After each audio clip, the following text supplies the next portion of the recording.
present my screen, and then we'll get started. There we go. Okay, so I told you about the song I was playing at the beginning of our Google Meet today, Everybody Wants to Be a Cat. There's a very specific reason that I chose that song, and it's not because you're doing an animal project. It's because there has been a cat in the news recently. Does anyone know what happened? I don't know if it's happened yesterday or Monday, about a cat that was virtual. Do you know what I'm talking about? The cat in the hat. Say it again. What? The cat in the hat. The cat in the hat. That's a good guess. Nope. This is the cat in the Zoom. It was So the check Zoom this call. out. Yeah, it was the Laura one. Yeah. Check this out. It's so funny. So this is. Oh, sorry. I should give you some context. Sorry. So so lawyers and courtrooms and trials are all virtual now too, right? Like school has been virtual. So this is an actual recording of a Zoom trial that was happening either Monday or Tuesday this week, and these are the lawyers and the judge all logged into their Zoom meeting for this real serious trial. Mr. Ponton, I believe you have a filter turned on in the video settings. You might want to take a look. Can you hear me, Judge? I can hear you. I think it's a filter. It is, and I don't know how to remove it. I've got my assistant here. She's trying to, but I'm prepared to go forward with it. I'm here live. I'm not a cat. I can see that. I think if you click the up arrow next to the... Did you guys hear about that? It's apparently gone viral, but I think it's just hilarious. And I've messed up on Google Meet, like virtually. I have made my mistakes, but nothing so embarrassing as showing up to work dressed as a cat, not able to take down the filter. I thought that was particularly lovely, a great way to start our meet today. All right, here's another great way to start our meet. Look at this adorable smiling baby sloth, so cute. So today I'm going to talk about how to turn in your animal project today, since this is our first project that we have finished and you need to turn it in and get a grade finally. So here's a checklist of some things you need to finish first before you turn it in. So make sure your animal has all the major body parts, the face, the arms, legs, tails, wings, whatever you chose to put on. It needs a texture of some kind. It needs head holes. That was your assignment from Friday, is to poke holes in the head of your animal and then to photograph those holes so I can see them. It needs a fitted lid. That fitted lid needs a handle. So make sure you have done all the components of the assignment. Then make sure you have smooth, brushed, or gently wiped away any spurs. Those are those little sharp boogers or other rough spots with your sponge or with a wet paintbrush. And then double check to make sure your name or initials and also your hour number are carved in the bottom of your animal. Okay, so do that little mental checklist before you turn it in the video, and to make sure that you are going to get the maximum amount of points. Okay, so this is specifically what I'm grading you on for this assignment. So some of these things you can still make adjustments to. So if you realize that you didn't do one of these things, please do it. First thing I'm grading you on, the animal is made of 4 pinch pots put together neatly. All right, that should have been done long ago. Number 2, the animal has major body parts and also small detail parts. So there should be some major body parts, like maybe legs, a tail, wings, a beak, whatever is appropriate for your animal. But it should also have small parts, eyeballs, toenails, whatever small spikes or whatever that you've decided to add to your animal.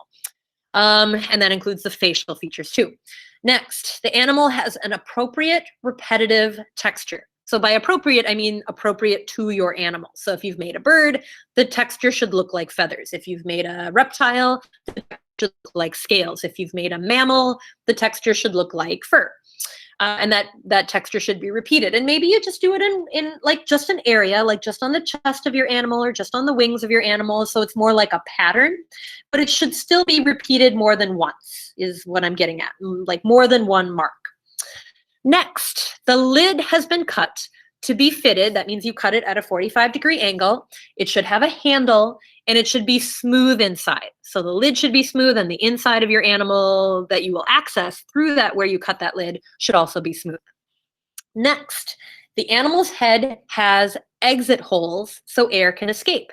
I want to be able to see that. You're going to record a video of your animal, and I want to be able to see those exit holes. So I know that if we were to fire this, the head would not blow up. And you need to make it as though you were going to fire it, even if you know you're not going to fire it. Next, all parts are scored, slipped, and melded if appropriate. There's some circumstances where you're not going to meld something, like you wouldn't meld a tooth into the mouth because you would lose the definition of that tooth. So sometimes melding is not appropriate, but scoring and slipping is always appropriate. So make sure you've joined everything well.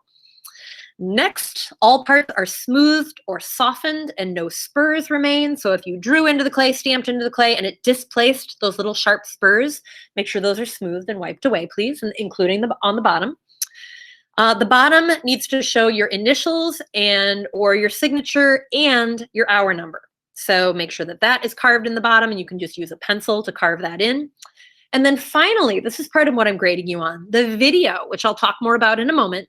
The video was filmed correctly, and I'll tell you what correct means in a moment. And it shows all the parts of your animal, that should say animal, for 10 seconds or more. So the video that you take needs to be a slow, methodical display of your animal from all sides. And I'm going to show you what that should look like in just a little bit. So this is what I'm specifically grading you on. If any of that feels to you like, oh, I didn't do that, some of these things, it's not too late. You can still do them. Okay, so you have 2 grades for your animal. The bigger grade is the 360-degree video of your animal. So that means you're going to have a stationary camera, whether it's your Chromebook or your phone, it doesn't matter to me, but just make sure that your camera is stationary, and you're going to slowly turn your animal so I can see all the sides. I want to see each side for about 10 seconds. You're going to gently pick up your animal and show me the top, maybe kind of zoom in, show me the lid, turn it over and show me the bottom. I need to see each side for around 10 seconds. So the total length of your video needs to be at least 30 seconds. So if your piece was here in person and I was grading it in person, I would spend a minute or 2 minutes examining the thing that you made and looking at all the sides and lifting it and seeing how heavy it was. I don't have that luxury of grading your stuff in person. So that means you need to record a good, solid, at least 30-second video for me so I can really get to know your piece and get to see it from all sides. So that's the first grade. That is worth up to 50 points. If you've done all the requirements that I just listed for you perfectly, then the max you're going to get is 50 points. The second grade that you're going to get is from an artist's statement. So you're going to write a paragraph that tells me the following. What is the title of this piece, if you were to have to come up with a title? And then why is that the title? What inspired you to create that animal? Summarize how you made each part of the animal. And you don't have to go into great depth with your summary. Just give me a quick summary of your steps. Explain what kind of composition you used and what kind of movement it creates, and look back at your notes if you don't remember about composition and movement. You're going to write about what parts of the project you feel like went well and what parts would you do over again if you could. And then finally, you're going to tell me if you plan to bring your animal in to fire it, or if you plan to recycle it. And that doesn't affect your grade in any way. I just kind of want to get a ballpark idea of how many people are planning to fire their animal. So you're going to write that paragraph and you're going to submit that. That is called your artist's statement, and that is worth 20 points. So 2 grades that you're going to be responsible for today: uploading a video of your animal and then typing and uploading a paragraph about your animal. Okay, and I've even given you a prompt that you can just kind of use that prompt to write your paragraph. So let me show you what this should look like. This is a recording of my chameleon, and I'm going to kind of talk you through what you're seeing. So I just have it on my slip container, so it's a little bit higher and I can turn it more easily. So I'm just turning it really slowly so each side is viewable for about 10 seconds. You don't have to talk and you don't have to have your volume on when you do this, but if you want to talk me through it and tell me about the parts that I'm looking at, that's fine too. So I'm trying to pause on each major side, front, back, right, and left. Show me the lid so that I can see the fittedness of it. Pick it up and show me the view from the top so I can see inside as best as possible. I know it's dark inside there, but just make sure you show me the top with the lid off. And then show me the bottom, please, so I can see your name, I can see your hour number, and I can see smooth the bottom. Okay, so that was about 30 seconds long. That's what you need. Okay. Now, one other thing I need to warn you about when you're recording your video, make sure you're in good lighting. So sometimes I've had kids in the past turn in a video and they've recorded it in their room and they have that awesome like LED strip lighting in their room. And so it's all purple and moody and beautiful, but that's really hard to see your project in that low lighting. So next to a window would be great, but you also want to make sure that you're not like that you're not between the window and the camera. Because if you're recording and the window is behind you, you're just going to be a silhouette and I'm not going to be able to see your project either. So keep in mind, you need good lighting coming straight down on your animal for me to be able to really see all the parts of it and to give you the best possible grade. Okay? Any questions about the video?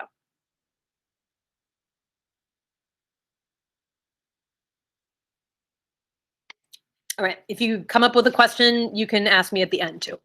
Okay, so this is how the paragraph, the artist statement, will be written. And so here I have a voiceover and I'm going to explain the process of writing your artist statement. Okay, so here is where you're going to find your artist statement assignment on Schoology in our current units folder. We're going to go to day 1, assignment animal artist statement, and you are going to copy the prompt that I have posted here for you.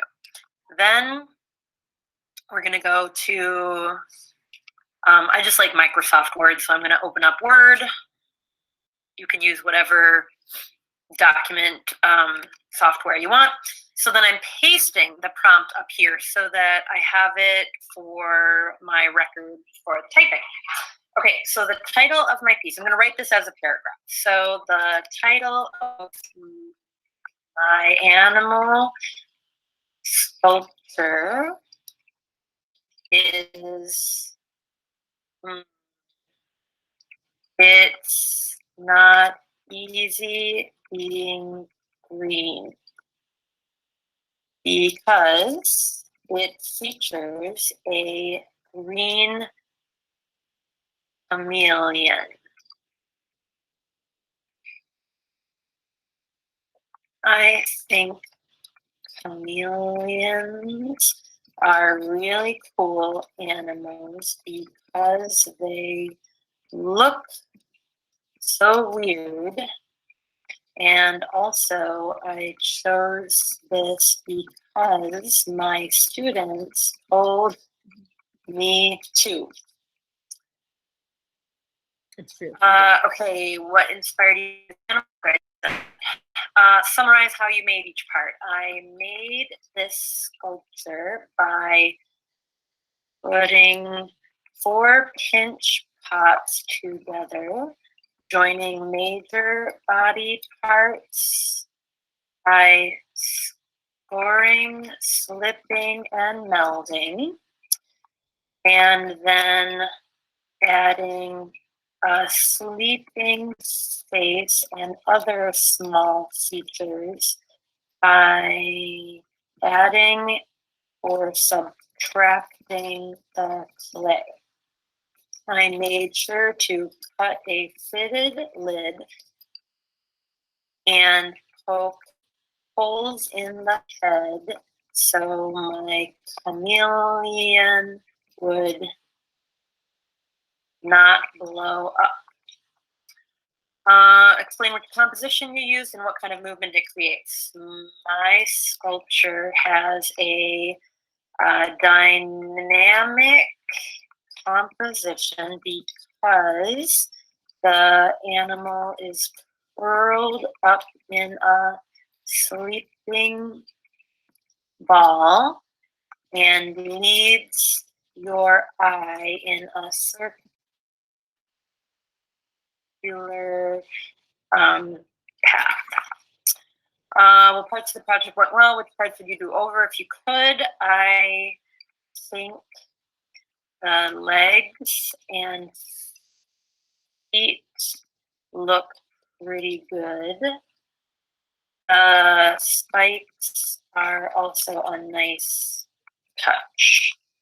The scale texture was a little rushed and could have been weird.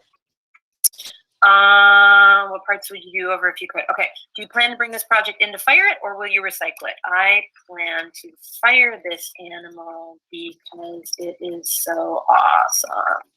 Okay, so now, now that I have typed my paragraph, I can get rid of the prompt. My formatting is weird, so I'm gonna adjust that. And then I better sign it down at the bottom by Patricia Schmidt. Yay! Okay, so then this document would be uploaded to Schoology for your 20 points for your artist's statement. I know there's nothing more riveting than watching a person type. So sorry.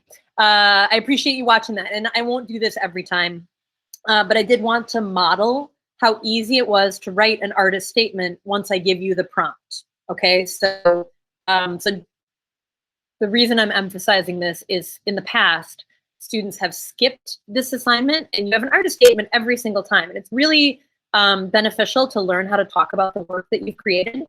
And a real artist statement would have a lot more to it. This is just a bare bones kind of beginning, like baby steps to writing about your work. And so I do want you to learn how to do that. I don't want you to skip this assignment. I want to make sure that not only are you recording the video, but you're being thoughtful about what you created and you're articulating opinions and ideas about what you created. So that's your artist statement. That's a model of how it should be written. Okay, so now finally, if you want to fire your animal, I'm going to tell you that you're going to do it. First off, I don't know if your animal is still leather hard. We had a 4-day weekend in which it could have dried out. And if it dried out, it dried out. It's fine. Just be really gentle with it because it's going to be really fragile if it's bone. But if it is still leather hard, keep it leather hard, because if you're going to bring it in for me to fire, we want to keep it in that rather flexible, good shock absorbing stage of leather hard. So you can keep it in your bag, but keep your tray at home because you're going to need the tray for your upcoming projects. So what I would advise is put it in a shoebox. Find a shoebox at your house that will fit your animal. Put your animal inside there and then cushion it with a bunch of crumpled up plastic grocery bags around it so that as you're bringing that shoebox into school, if your animal were to shift around inside the box, the plastic bags would cushion it. If you are able to donate $1, you can put your $1 in the box too, and then that $1 covers the cost of the clay and the glaze that you would end up keeping after your animal is fired and glazed and you take it home. If you're not able to pay $1 because times are tight, that's totally fine. I will still fire your animal for you, even if you can't pay the $1. So make sure that your name and ceramics A are written on the outside of this box, and then we'll take a little field trip here. Outside my classroom, the same classroom that you came to pick up your swag bag, outside my classroom, I have a cart. And on that cart, oh, look, people have dropped off things already. I can't tell if this is in the shot or not because I can't see myself. And it has some boxes on it, so some people have dropped things off today already. And so just leave your box on this cart during normal school hours. So I think the attendance office doors are open from like 8 a.m. to 4 a.m. Sorry, to 4 p.m. And just drop your stuff off on that cart. And when I'm here, I will take things off that cart. I will carefully unpack them. I will keep your box until your animal is done being fired. And then you'll be able to take it home in the same box that you brought it in with. And so that's how you can drop stuff off to be fired. And if you were to drop off an animal today, the school will be open at least till 4 today, so you can bring it in today, this afternoon, after you've recorded your video, remember, because that's the assignment for today. Or you could drop it off tomorrow too. I'll be here till 4, or the school will be open till 4 tomorrow as well. I would love to be able to fire these things over the weekend. So any animals that are brought in, if they're dry enough, if I think that it's not a risk to be able to fire them, I'll fire them this weekend. And then that means next week, the kids who are here in person next week for hybrid learning, they'll be able to glaze their animals. Or if you're not an in-person learner because you're 9th or 10th grade or you're VLA, you can come in the afternoons next week. And that way no other students will be here and you can come in and glaze in the afternoons. So you will be able to potentially start glazing your work next week. So that's in a nutshell how you'll bring in your projects to fire them. All right, I am going to stop sharing my screen. I don't have a demo for you today because you kind of saw it in the PowerPoint that I showed you. So I'm going to ask, what questions do you have about finishing, turning in your animal, or bringing it into fire? I have a question about the holes that we have to make so it Yes. doesn't get up. Yep. So I was thinking that I feel like there's air in between where I wedged both of my spheres Okay. because I have a hedgehog, so it's kind of like one big piece. Yeah. Would it be bad if I poke some holes in its neck almost, like where Yeah, so not at all. that part doesn't pop off? I think that would be really smart. And is there a way that you could poke those holes so it kind of blends into the texture that you've added? Yeah, I can try because I have the little marks of the hedgehog, so I can just put a hole on the side or something.